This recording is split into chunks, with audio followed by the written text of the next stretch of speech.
144 போட்டாங்க. 144 அதான் சார் சொல்கிறேன். ஒரு கலெக்டர் ஒரு ஐஏஎஸ் படித்தவர் 144 எதுக்கு பயன்படுத்துவாங்கன்னு அவருக்கு தெரியாதா? அதாவது ஏதாவது பெரிய ஜாதி கலவரமோ மத கலவரமோ பெருசாகி கட்டுப்படுத்தாத முடியாத நிலைமை வந்தால் தான் யூ வாண்ட் டு ப்ரொடியூஸ் 144. அப்படி இருக்கும்பொழுது இந்த சாதாரண ஒரு 5000 பேர் கூட்டின இடத்துல போய் 144 நீ போடுறான்னா அது என்ன அர்த்தம்? அது மொத்தம் கிடையாது.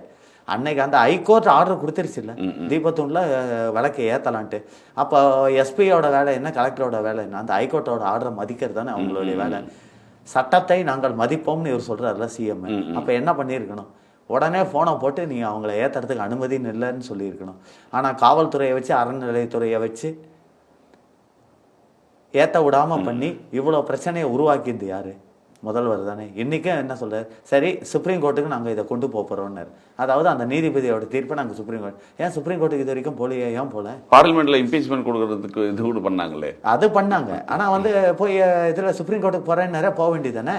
அங்கே இவங்களோட வக்கீல், கிரேட் வக்கீல் இருக்காங்கல்ல, கபில் சிபில் இருக்காரு, இவரோட இன்னொரு வக்கீல் டிஎம்கே வக்கீல் ஒருத்தர் இருக்காரு, வில்சன்.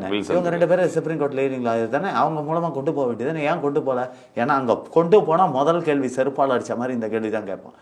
ஒரு ஹைகோர்ட் நீதிபதி ஆர்டர் போட்டா ஹைகோர்ட் ஆர்டரை மதிக்காம உங்களை யாரும் இதை செய்ய சொன்னது? இல்லை, அவர் மத ரீதியாக செயல்படுறாரு அப்படின்லாம் சொன்னாங்க. ஏன் சார் எல்லாரும் மத ரீதியாக செயல்படுறாருன்னா அப்படி பார்த்தா இப்போ இவர் உதயநிதி ஸ்டாலின் கூட சொன்னார், நான் இந்துக்கு இல்லை நான் கிறிஸ்டியன் அப்படின்னு பப்ளிக்காக சொல்கிறார். அப்போ அவர் மத ரீதியாக செயல்படுறாருன்னு நாங்கள் சொல்லலாமா? கிறிஸ்மஸ் விழாவில் வேலை இப்போ கிறிஸ்மஸ் தீபாவளிக்கு ஒரு நல்வாழ்த்து கூட சொல்ல மாட்டார் அவர், முதல்வராக இருக்கட்டும் அவர் பிள்ளையாக இருக்கட்டும்.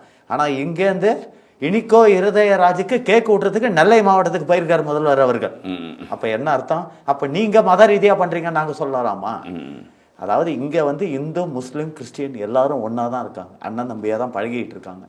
இவங்க தான் அவங்கள பிரிச்சு வச்சு மத வேறையா ஜாதி வேறையா பிரிச்சு வச்சு இவங்க தான் அரசியல் பண்ணிட்டு இருக்காங்க.